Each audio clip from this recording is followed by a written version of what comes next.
If you're a crew member that pays particular attention to the mast, you become very aware of any new cracks, movement, any damage that needs to be taken care of. So with regular trips up and down the mast, you see these things long before they become an issue.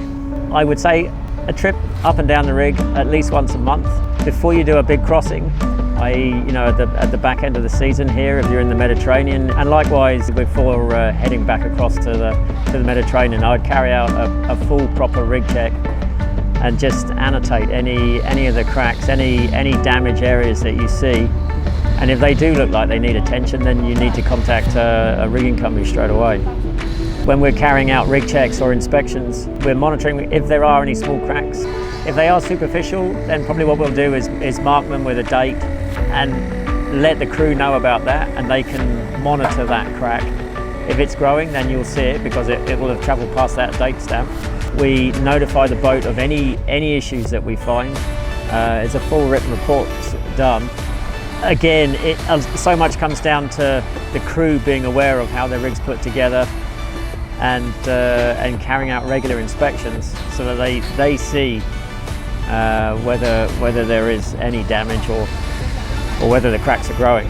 When the boat comes back, we can go back through those records.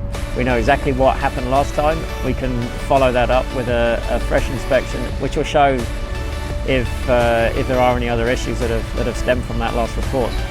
I'd say with regards to the caring of the rig, keeping it clean is a big one. If it's dirty, it makes it harder to see cracks or damage. If you wash it and keep it clean on a regular basis, it becomes a lot easier to see these areas of damage or any cracks. If you have EC6 or a composite equivalent cable, pay particular attention to the top of the headstay where the halyards exit the mast. You want to be looking at the halyard exits and around the spreader roots, looking for cracks, generally around that area. And then lower and closer down to the deck, you'd be looking at gooseneck areas, making sure that any pins are locked in position, the nuts are locked in position, and that nothing is moving or it looks out of place. I think it's important to carry out a professional rig inspection at least once a year. The professional guys, our team, are very well versed in what to look for on these big rigs. They're aware of the loads, they're aware of how the boats are sailed, and while the crew are generally very good at spotting things, plenty of times we'll see things that they don't.